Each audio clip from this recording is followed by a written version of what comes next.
The Den is back in business. And this series, there's a new fire breather, ready to spend big and fight hard for the right deal. I'm losing my mind here because it's such a simple question. That is absolutely crackers. Stephen Bartlett built a multi-million-pound social media empire from his bedroom. He's already proved a force to be reckoned with. I am going to make you an offer, but I'm not going to suck the blood out of you like Peter just did. And has splashed £150,000 of his own cash. We'd love to accept. Well done. Amazing. That young new dragon, he's just swept me off my feet. Tonight. Let's get down to business. You guys are everything that I'm looking for. Wake up, Touker. Oh, maiden, that one cut deep. I couldn't be less interested. Vampire. You've been fiddling with it, have you? I have been fiddling with it. So you're saying you want me? The new upstart, come on. Pete is feeling it today, isn't he? What?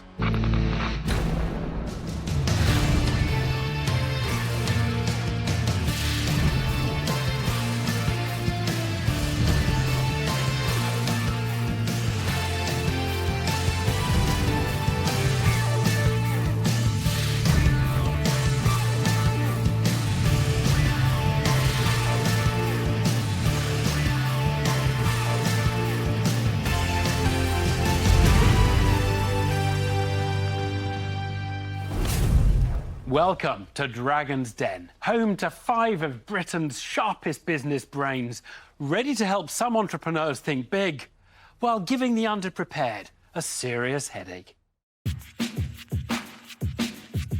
First into the den, a husband and wife, Joel and Nikki Buckley, Hi, my name's Joel. who dream of painting a greener picture in the world of DIY. We really care about what we do. Okay. Let's do this. The mission that we're on is honest. Yep. Ah, that looks like environmentally friendly. Decorating. Interesting. And they know exactly who they want to marry up to in their sustainable enterprise. So a dream Really team would be good. Deborah and Stephen. Yeah, but Sarah could be quite interesting for us too. Oh, we did say so, didn't we? Yeah. Yeah. But we'll see. Sorry too, computer. Right. Let's go.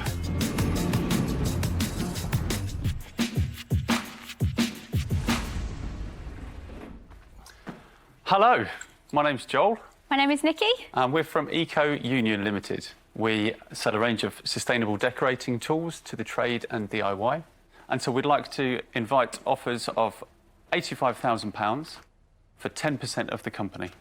We purchased our business in 2019 and we're pleased to say that in the last 2 months we've turned over 149,000.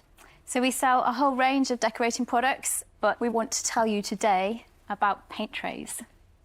I'm sure all of you have got these somewhere in a shed or a garage, but unless you meticulously cleaned it last time you used it, you're going to get spots of paint in there.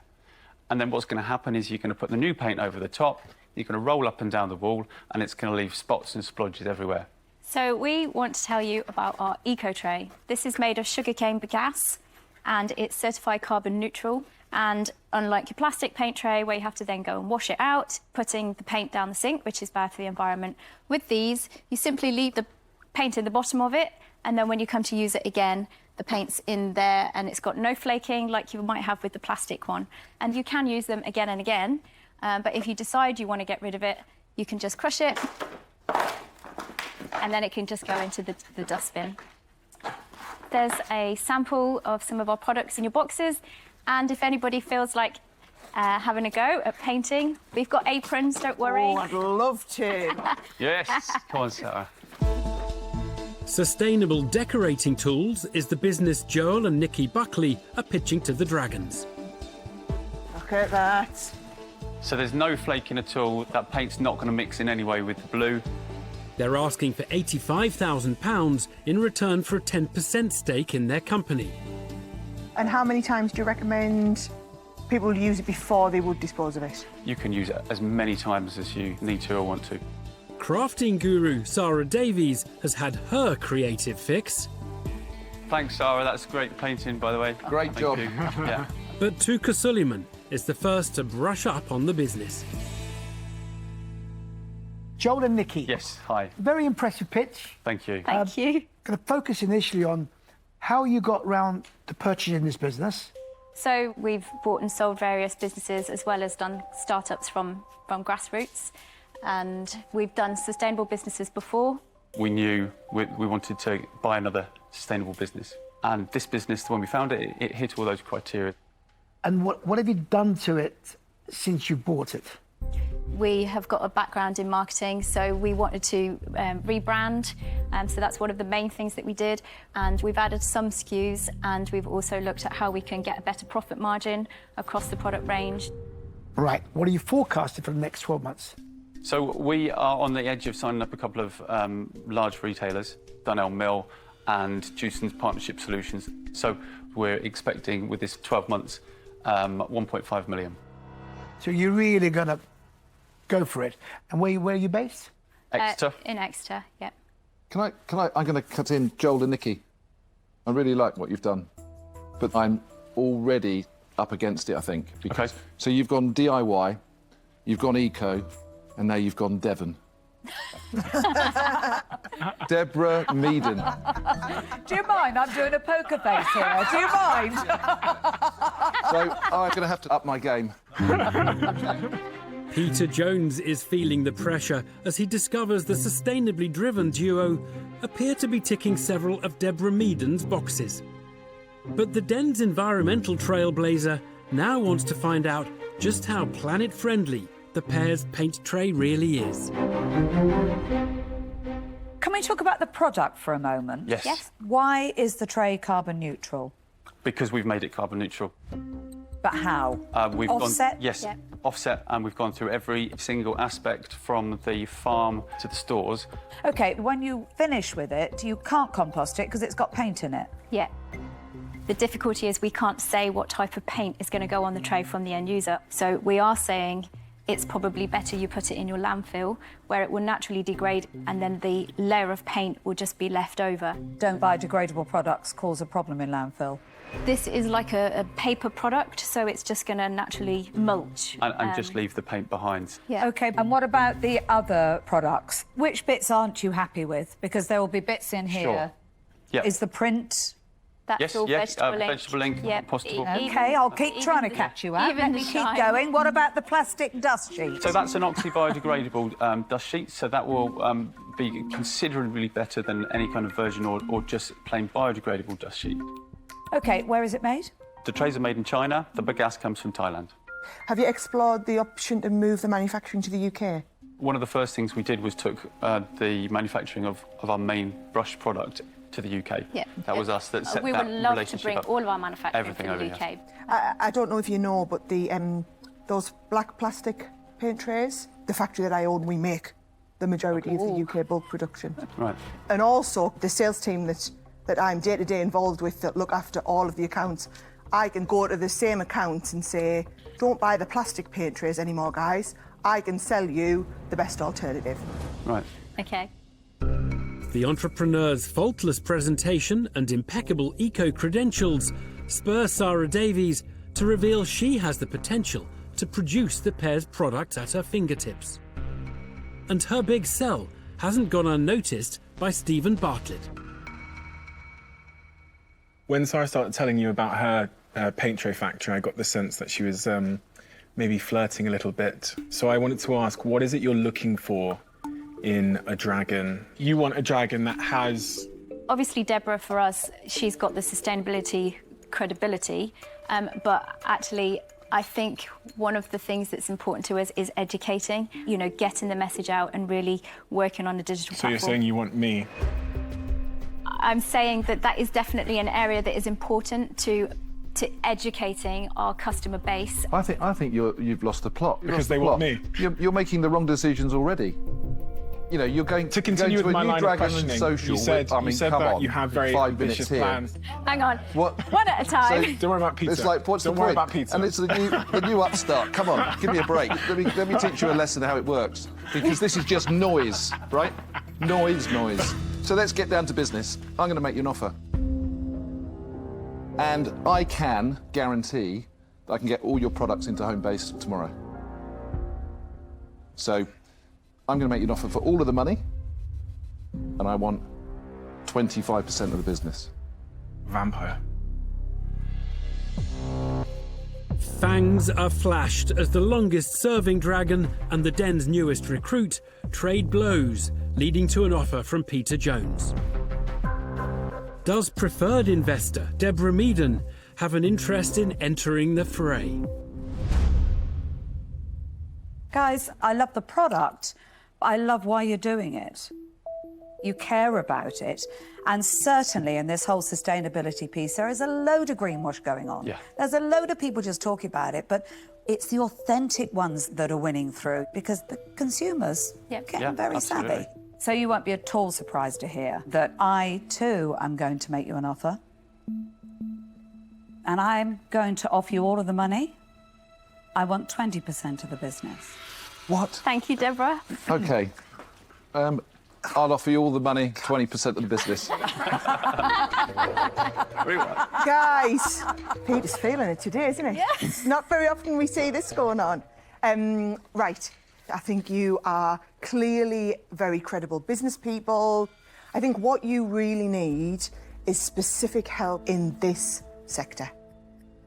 And I assume you've done your research and you know that my family business is painting and decorating. Yep. So, I would also like to make you an offer.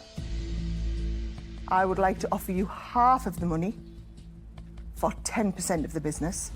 And just for total transparency, the only dragon I would be interested in sharing with would be Deborah. With 3 potential deals already on the table, Joel and Nikki's position in the den is strengthening. But could an offer from one of their preferred dragons, Master of Marketing Stephen Bartlett, help propel their eco message to the masses? You guys are everything that I'm looking for. However, it really dawned on me when I saw Sarah's face that she has way more passion than I do for this product. I don't do DIY. I've not held a paintbrush since I was a kid and I was trying to do art badly. And that's the only reason that I begrudgingly have to say that I'm out. Yeah. Thank you. Thank you. I love the product. I love you guys. So I'm willing to give you all of the money for 20%, but I'm also willing to share with Peter to make this really go, if Peter wants. I think that's really interesting. I love when good entrepreneurs come into the den, and I love it when I'm the first to recognise that and make an offer and spark the fury, because if I'm really interested in something, they're all interested. But take away the bravado when you sum up what this product is. You're walking in, and you're walking in for Deborah Meaden. Even I want Deborah Meaden, because Deborah has done an incredible job with DIY and eco businesses, and they've done so well and continue to do well. Let me say what I would like to do. I would like you to do the right thing and pick Deborah. And I do not want to go forward with it. And I've never done this before, because I just feel that everything that's right about your business, there's one person that can make that dream come true. And for that reason, I'm out. Thank you for that, Peter. Yeah, thank you. Yeah. Appreciate that. Do we go and Yeah, go to the back wall. by that wall? It's a den first as Peter Jones steps aside, leaving the other dragons to fight for the spoils. But it still leaves Joel and Nikki with plenty to mull over. Deborah and Sarah. Touker Suleiman and Deborah Meaden are both seeking a 20% stake. Sarah Davies will put up half the cash for 10% if Deborah Meaden will partner the deal. But all offers are for double the equity the couple had hoped to part with.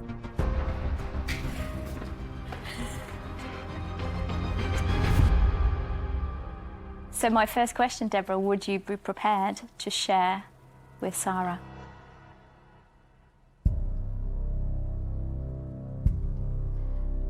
I would love to go into business with Sarah,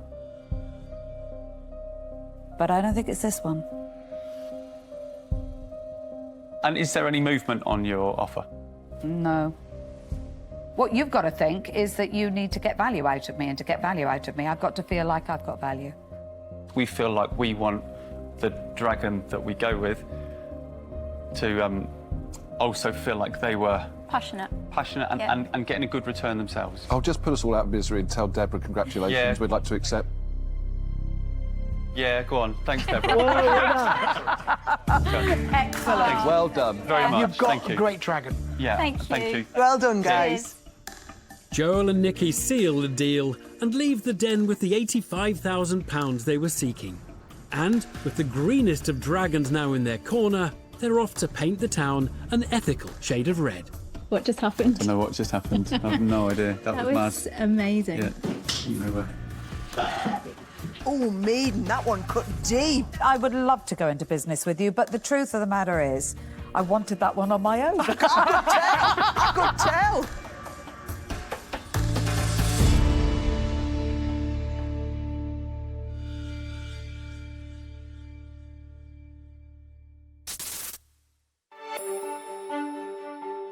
Next to enter the den are South African expat James Inglesby and his business partner and fiancée, Venezuelan-born Diana Ziegler, with a range of items they believe are both luxuriously appealing and planet-friendly. Our product is very great because we created something that is not only sustainable, but it actually works. Drink or apply? Apply. Apply. Apply, it's got Yeah. a pump on it. Yeah. It's not really good, though, if we have to sit here working out if it's a drink or something you apply. While the dragons wrestle with what the product range actually is, James is more concerned about being stumped himself. My biggest fear is that they find some strange number that I don't know and just you throw me forget. off. Or I forget, yeah. We are feeling very nervous.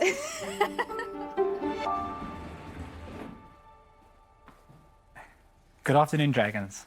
I'm James. And hi, I'm Diana. We are the founders of Nereus London. Today, we're here to ask the Dragons for £50,000 for a 10% share of our business. We create a truly luxurious spa experience using premium shampoos, body washes, and conditioners. Best of all, they're genuinely sustainable and plastic-free. Like many millennials, we are taking more conscious purchase What Diana and I discovered during this journey of trying to find more conscious purchase ideas was that the average UK household uses about 216 plastic bottles a year. So, okay, you're here.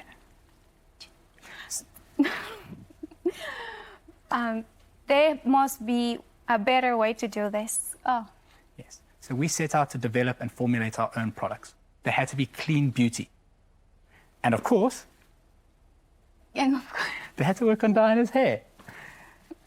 And Oh, gosh. Come on, Diana, get with the programme. Well, to be fair, you're in a second language, aren't you, Diana, as well? So. After all of this, we have amazing reviews from loyal customers. to date, we've sold over 3,000 units, the turnover about £35,000. So we would love for one of you dragons, or all of you dragons, to be part of this journey to sustainability and premium hair and body care. On the gift boxes, you will find the hand gel and the hair and conditioner shampoo.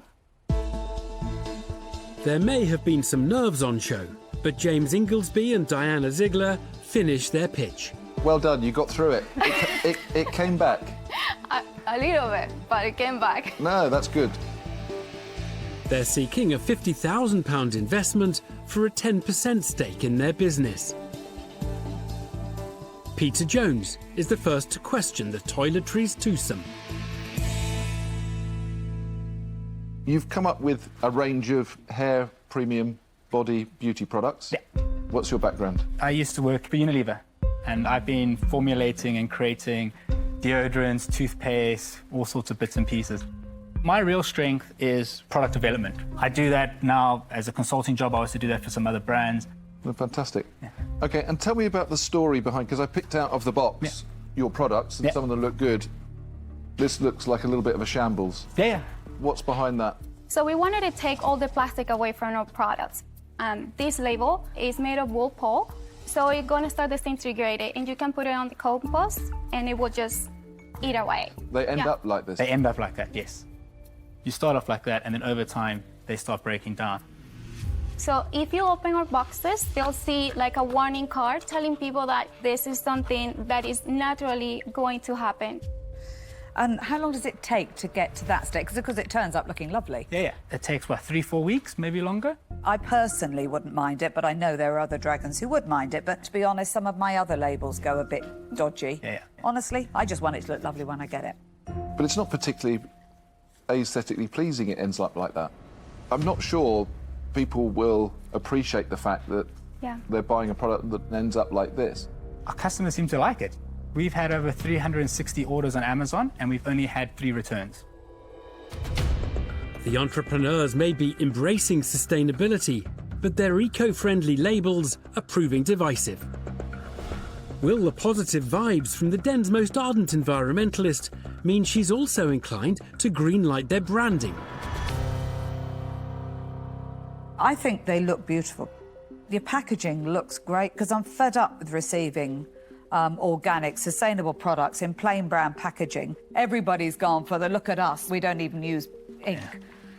So I like that bit. The bad side of it, if this sat on a shelf somewhere, I don't even know if you're a whiskey. Our customers actually like the boxes so much, because those are made from recycled corrugate. They're corrugate, right? No, they're beautiful. I can imagine a customer getting that and thinking, that is lovely, but that is a very different experience to having that on a retail shelf. There is nothing on the outside of your packaging that tells me what it is. Deborah Meaden deems the entrepreneur's marketing minimalism a wasted opportunity to broadcast their brand. Now, Stephen Bartlett wants to put the spotlight on the pair's projections. In terms of your growth going forward then, year over year, so what are you forecasting? Yeah, so we're doubling very quickly. We plan to do £250,000 year 1, and then year 2, 500, year 3. We're going to get up to year 5, where we want to be doing 6 million. So year 1, what's the gross? I'd say 55%. The number? Oh, the actual number for year 1. Whew, that's a good number to ask me. Off the top of my head, so it would be minus 20% of, so it's going to be £125,000 profit, and then net is going to be minus 250, minus 50. Yeah. I feel like you're not very confident with these numbers. No, I know the percentages. The overall numbers are a bit more of a difficult one. You can admit, you can say, I don't know my numbers, because if I interrogate the strategy that's going to make those numbers come true, I feel like you'll get yourself tied up in a little web of nonsense. Yeah, sorry about that. So it starts 250 for our year 1, 500, 750, a million, and then it'll go to year 5, 6 would be 6 million, 5 million, sorry. And how'd you get from 1 million to 5 million between years 4 and 5? And I thought it was 6 million was going to be the turnover. I also thought you were going to double year on year, but double 500's not 750, and double 750's not a million, and double a million's not 5 million. And I think you know where I'm going. I have got zero confidence in any word that's coming out your mouth, because we've had a load of codswallop for the last few minutes. Sarah Davies loses patience as James fails to nail his numbers. And it appears Peter Jones's tolerance has also been tested. I'm sitting here thinking about being polite, but I have to say, this is a shambles, frankly. At the moment, this pitch has no substance for me. I don't even know what Nereus is. I don't know really what the brand's saying. I really need to know quickly what this business is all about. Something that is quite different is that these are all custom made, so nothing that you see here has not been made by us. Each one of these fragrances has been smelt tested by Dinah. That's still not good enough. If I'm launching a hair product and I've got a team of people that are putting a product to the market, I would bloody well expect them to smell it before they launch it. So let's go deeper. Let's find out what this is all about. We wanted to create a brand that was all about sustainability, but it will actually perform, because I have such a sensitive allergies to a lot of chemicals. And having those, I want to remove my lifestyle to have a more like a vegan shampoo, you know, like we tested other like natural shampoos, but they actually didn't work. Great, so I've got the journey, but how am I seeing on your product what it does? How are you going to tell me, as a potential consumer, the reason why I need to buy your product? So, I mean, the main reason why you want to buy our product is, first of all, the fragrances and the experience that we're going to create for you. So, like, as you can see here, how we've set up all the ingredients, this whole spa experience. No, James, you haven't. You've given me a box with a product in it. Yeah. There's no experience here yet. Yeah. And the brand isn't telling me what the experience could be. You have got to find a way of shortening that answer to Peter's question. Why? Why by me? Yeah. You know, and it took you ages to do that. And you've got to work that out. I'm afraid you haven't quite inspired me enough to think that I want to get involved. I'm sorry, I'm out. It's a huge blow, as a failure to succinctly sell the USP of their business makes the Den's sustainable dragon, Deborah Meaden, take an early bath. And now it appears Stephen Bartlett has been visualising a rather unexpected scenario. Question. I'm at home, I'm in my boxer shorts. Yeah. Tuesday, it's raining outside. Bit bored. Pick up my phone. Open up social media website. Scrolling down the news feed. Boom, I see you. What does it say? Create a luxury spa experience at home. Okay, if you're telling me that you're framing your business as a spa experience, then I look to the product and I think, well, that's not what you're delivering for your customer. And so for that reason, I'm going to unfortunately have to say that I'm out. James, Diana, this has to say what it does on the tin if you're going to have a chance of launching a new brand. So I would say at the moment this business is totally uninvestable. So I'm out. James, you're clearly from the industry and have put the blood, sweat and tears in to get a business off the ground. My concern is you haven't demonstrated to me today that you have a solid grasp on the business and have the business acumen, therefore, to take the business to the next level. So I won't be investing and I'm out. 4 dragons have now washed their hands of an investment. James and Diana's last chance of a deal rests with high street heavyweight Touker Suleiman. Could the eco-friendly brand be perfect for his portfolio? Okay, retailers want sustainable brands. Yeah. They want them. And I am looking for sustainable brands because I've got a home for them. Yes, it ticks the boxes. Yeah. Look, guys, I am very tempted to make you an offer. I am tempted. You know, I could get this into 3 or 4 retailers tomorrow if it had the correct message.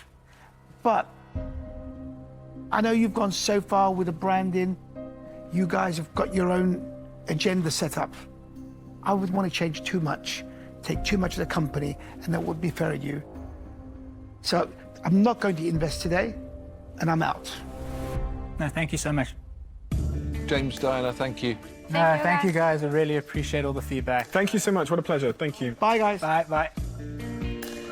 Touker Suleiman keeps his pounds in his pockets and the eco-entrepreneurs leave empty-handed. Their green credentials may have been commendable, but their toiletry concept just didn't wash with the dragons. A lot of work to do. A lot of work to do. Hearing the truth is the best thing, and we can take on all that feedback and turn it into something better, really. I hope. We hope.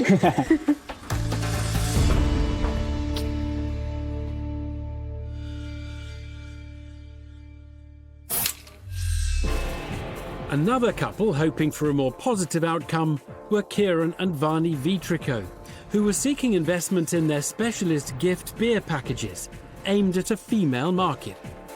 In many cultures around the world, beer is still considered an immoral drink for women.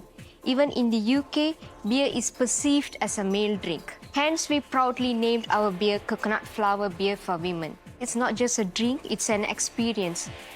It comes in a pack with aromatherapy candle. The pack includes a mandala coloring card and it also features meditation guide. This helps mindfulness and creates a therapeutic way of enjoying our drink. The entrepreneurs had a potentially striking idea of what to do with the empties. Aim for the middle. Any other advice for me? Well done. When it came to the brew itself, I actually rather like that. opinions were split.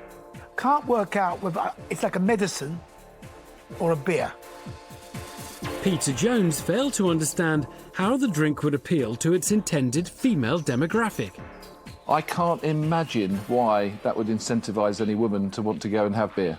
So we are promoting the experience. For example, lighting up your candle, relax yourself, drink a beer, and just chill. Do you think beer is a mindfulness product? Isn't alcohol a depressant? Makes me really happy. Until the next morning, Peter. But had Sarah Davies seen a glimmer of opportunity her male counterparts had overlooked? In a way, I look and I think you're absolutely onto something here. Huge growth in the drink-at-home beer market. Phenomenal growth in meditation. But if someone offered me a vodka business at a yoga retreat, I think they were barking mad. And I'm really struggling with the proposition.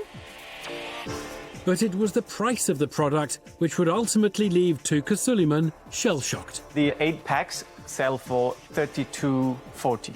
How much? This is a very unique drink that doesn't exist at the moment in the Western world. Nobody doubts that. But at the end of the day, you've got a premium beer that costs twice the amount of other premium beers. Yes. I have to think and say, wake up, Touker. It's not going to work. So I'm out. And once the beer proposition had fallen flat with the rest of the dragons, I'm afraid I won't be investing. I'm going to have to say that I'm out. Thank you very much. Thank you. Kieran and Varney departed without any cash. Hoping to have more success satisfying the dragon's thirst for investment is Glasgow mum Victoria Fullerton, with a creation she believes is a game changer for new parents. I think we've got something special here. It's a good product and it fills the last gap in the market.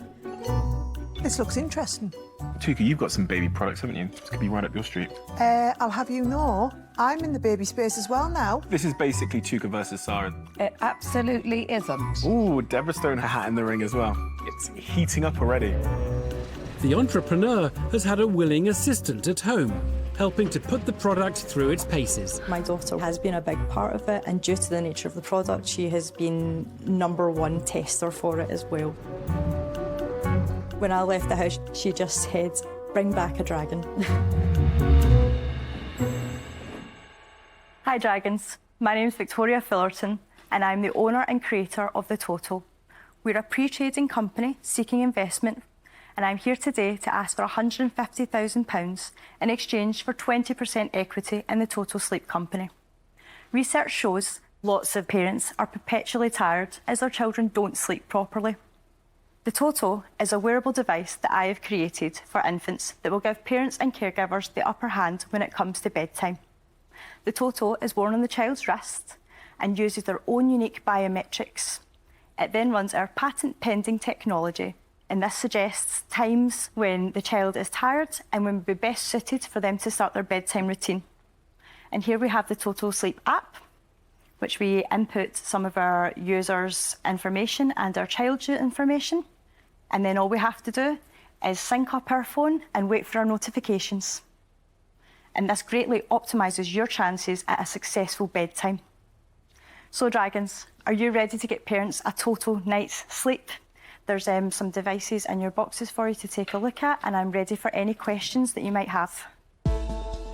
A wearable device which predicts infant sleep patterns is the offering from Victoria Fullerton, who's seeking £150,000 for 20% of her company.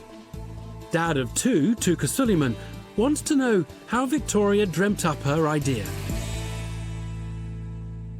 Well, every parent wants to put their baby to bed in peace. Yes. I always believed in my days when I had babies, routine. It's all about routine. Routine is absolutely Routine is very important. Now, you've come up with an app, so I want to know, how did you actually develop the product? So my background is actually psychology and child development. Right, that's good. And on my sleep training journey with my own daughter, I came up with the hypothesis that there's certain biometrics that actually tell you the exact time when that child is susceptible to going to sleep. Some other monitors would take your heart rate and things like that. But our technology has pinpointing the exact moment that that child is tired. How does it do that? Tracking their biometrics. And what are those biometrics? That one's patent pending, is protected. I'm quite nervous about just telling you the particular algorithm. But as an investor, I have to make my decision today whether I'm going to invest in your business. So I have to understand what is unique and proprietary about this business. And from what I'm understanding, you're saying you can't tell me. I could tell you, I just wouldn't like to disclose that, so...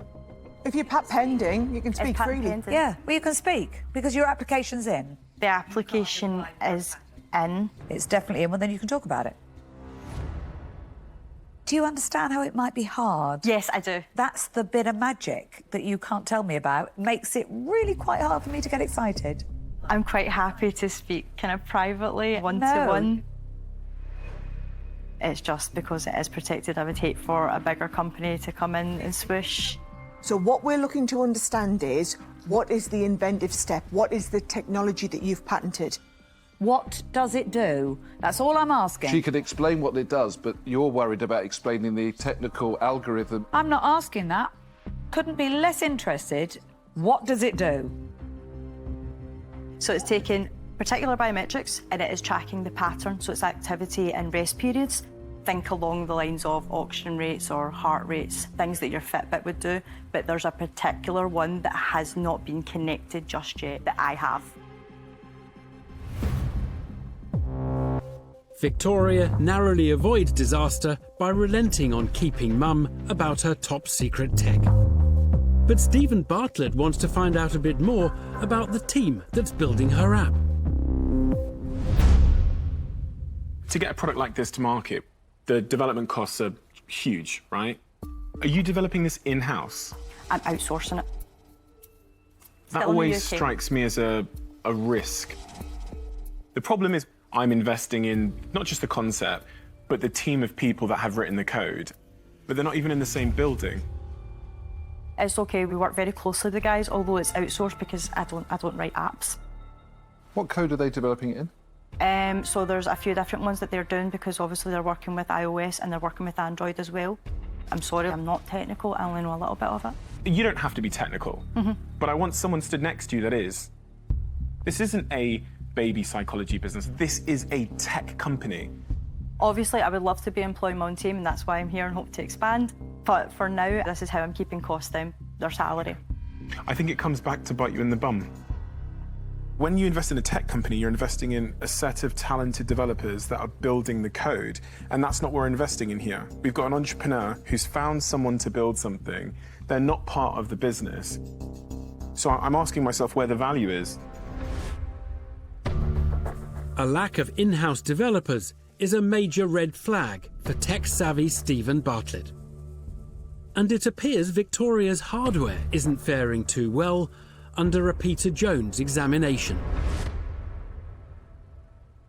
Look, I think it's an interesting concept. I mean, when you first get the package, I could see without the manual and everything, and then when you take it apart, I realise that it isn't. You've been fiddling with it, have you? I have been fiddling with it. I have too. It's not hard, though. In fact, mine fell apart when the silicone Yeah, came. and I think, I mean, what's interesting is that you are quite a long way, aren't you? I appreciate now this is just a prototype, so for concept. And I do agree with the wearable piece, there's no question. But I think the hardest component part to what you're doing is the software. One of the big concerns is the fact that I don't know what the code is. I would like you to have shared that. It's something I'll be able to come back to you with. We've got this moment. There's one opportunity in the den, and sadly, you know, it's here and now. Sorry, Peter. It's not something I'm going to invest in, so sadly, I'm out. The first dragon drops out as Peter Jones puts the sleeping aid to bed. Has Touker Suleiman been convinced by Victoria's vision for baby bedtime? I honestly believe that parents are not going to pay just to monitor sleep. Parents are now finding there's too much tech, too many add-ons. I think it's more of a generational thing these days as well. Burn. No, that's not what I meant, Touker, sorry.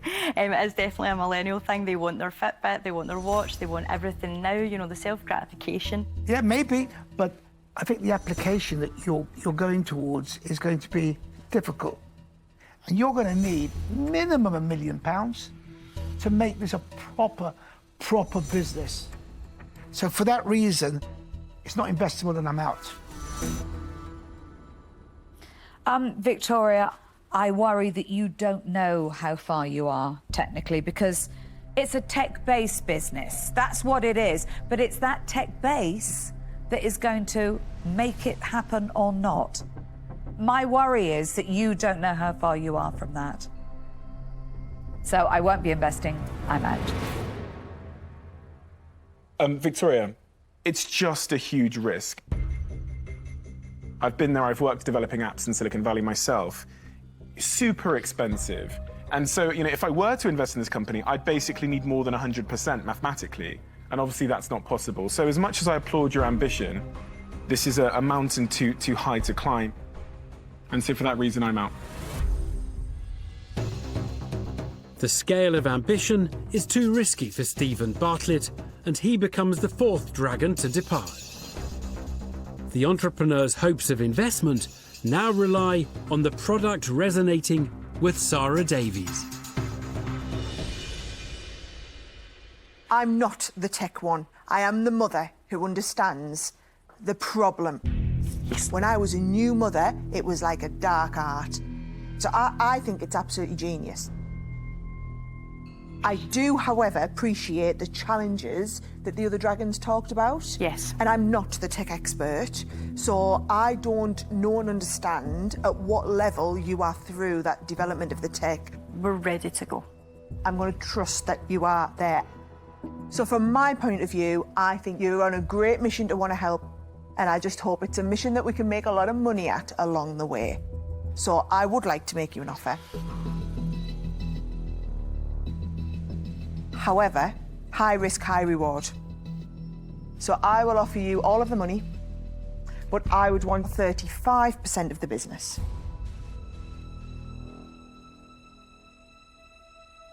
I would be quite happy with that, Sarah.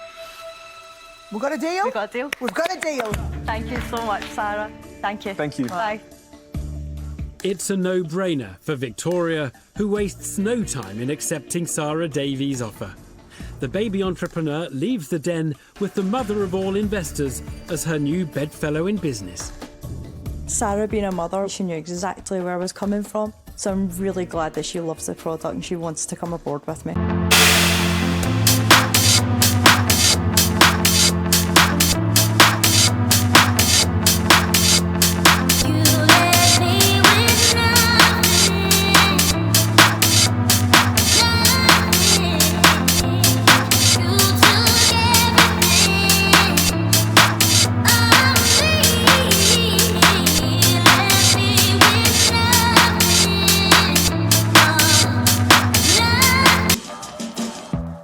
When I first introduced it, people didn't really know what to make of it.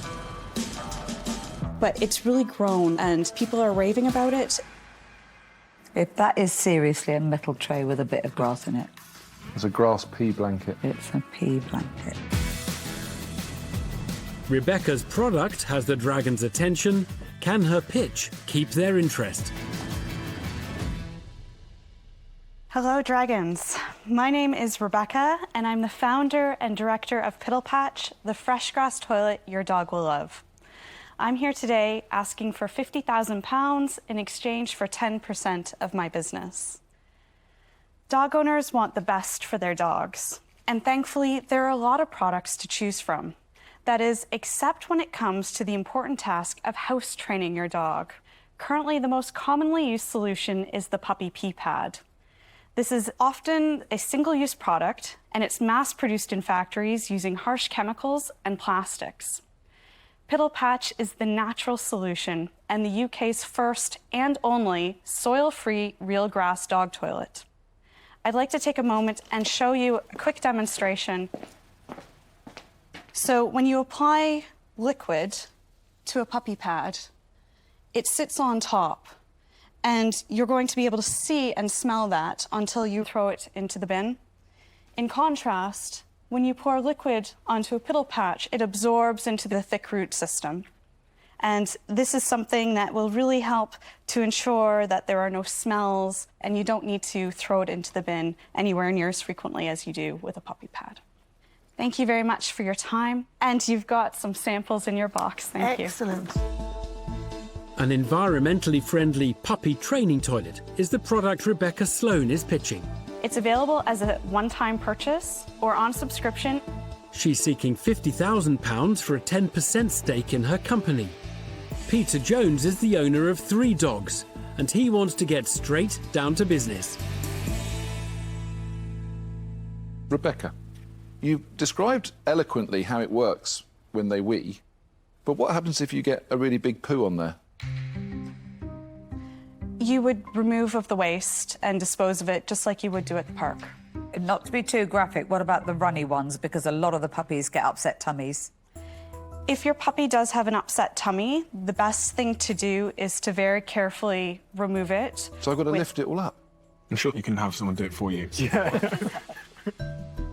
But is this for lazy people? It is absolutely not meant to be a replacement for dog walking. It's useful, especially if you live in somewhere like a high-rise apartment. It's not always possible to get your puppy done.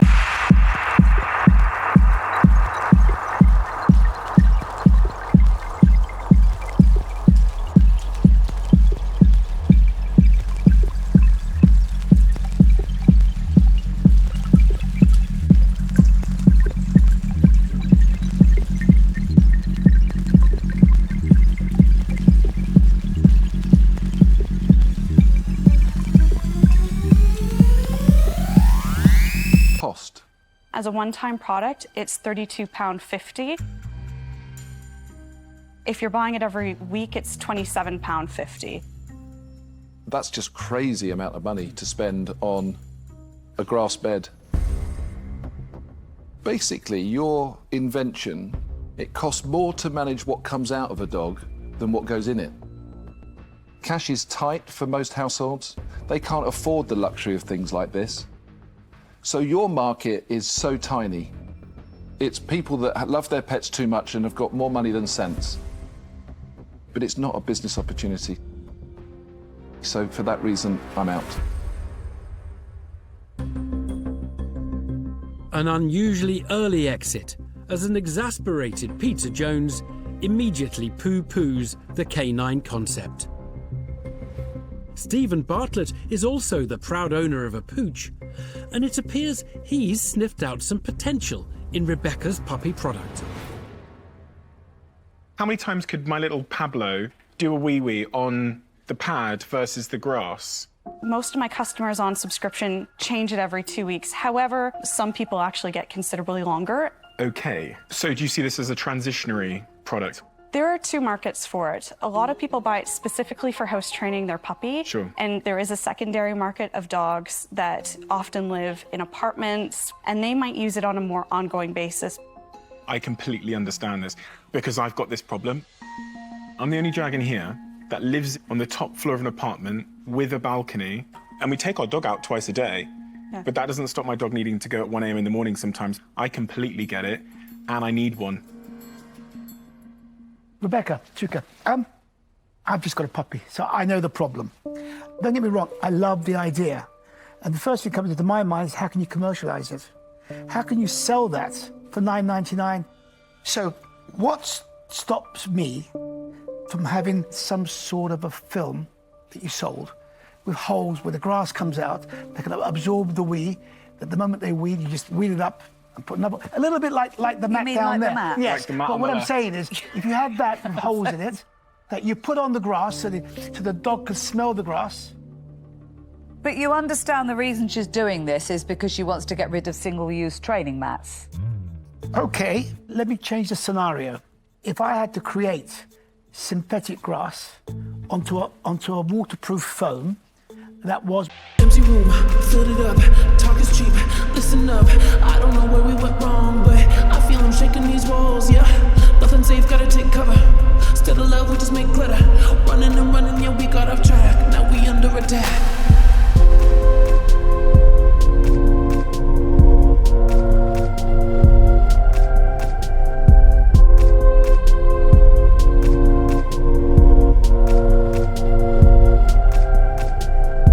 Deborah Meaden. As the only dragon in the den not to own a four-legged friend, does Sarah Davies have the same enthusiasm for the entrepreneur's innovation? Honestly, I thought this was going to be a little bit of a joke pitch. And I thought, well, it's a bit of grass in the house for the dog to go and have a piddle on.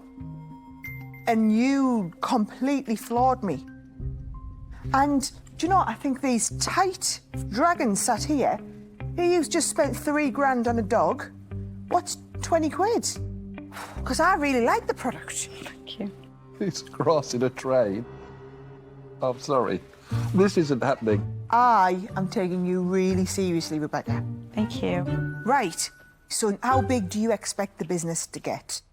In 2021, I turned over £117,000. Next year, the turnover I'm expecting is £941,000.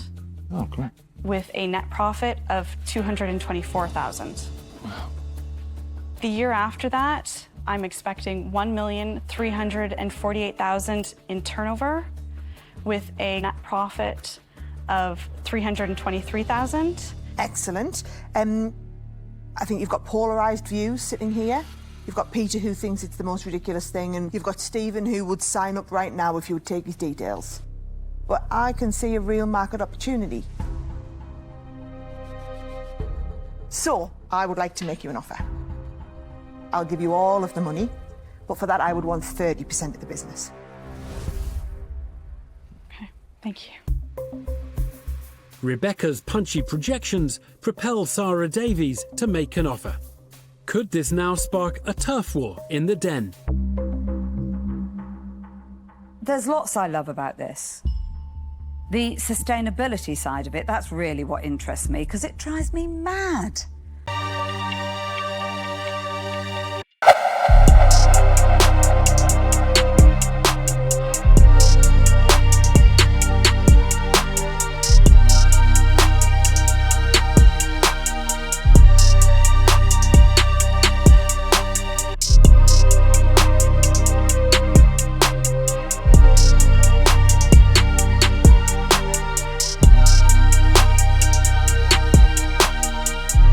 The alternative within 10 seconds.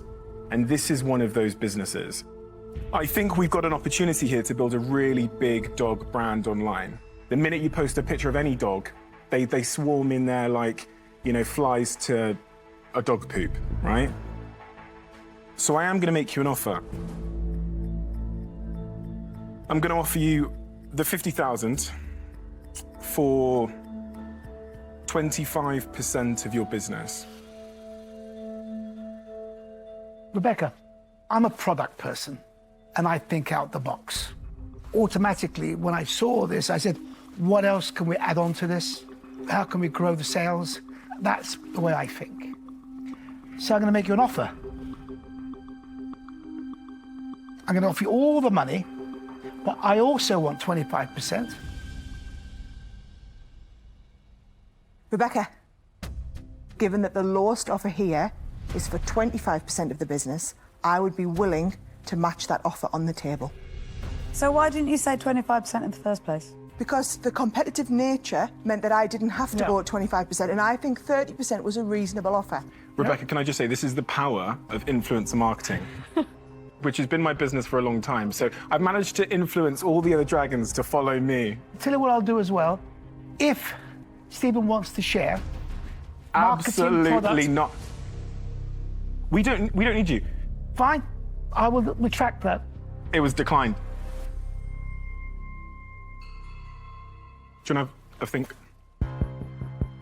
It's a free-for-all in the den, with 4 dragons vehemently marking their territory.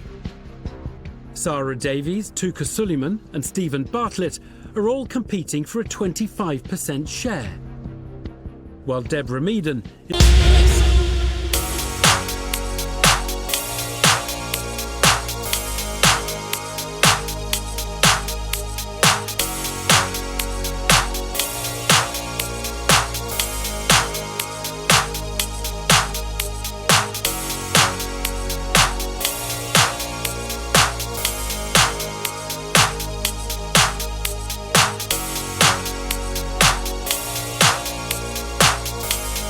proposing? Ideally, after paying back your initial investment, we could then make the equity 10%. So from my perspective, what you're asking me to do is put a ton of work in now, massively increase the value of your business, and when I've done that, give you it back. So I wouldn't quite go to where you are. However, I would be prepared to drop my equity stake to 15% if you return my investment within 24 months. Thank you. Rebecca, my issue is, I don't want to take the money out of the business, especially in that growth phase.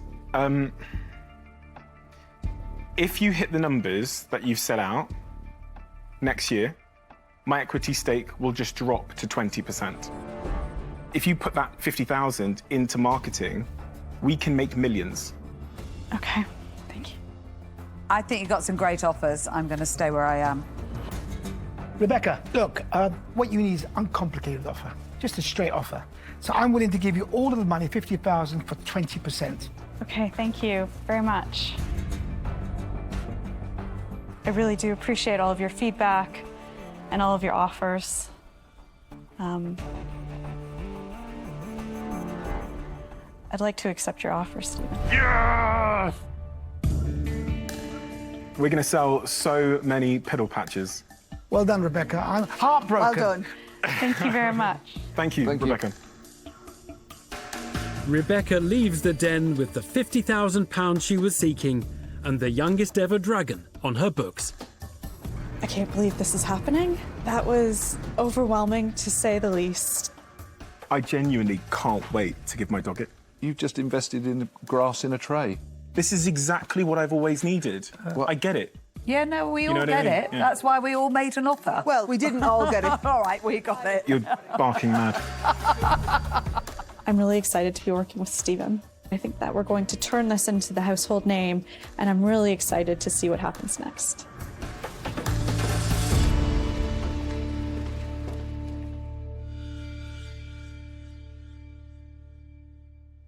It was his only offer of the day, but when the den's newest recruit set his sights on the prize, he went in for the kill, allowing Rebecca Sloan to join tonight's other successful entrepreneurs from the worlds of DIY and wearable technology.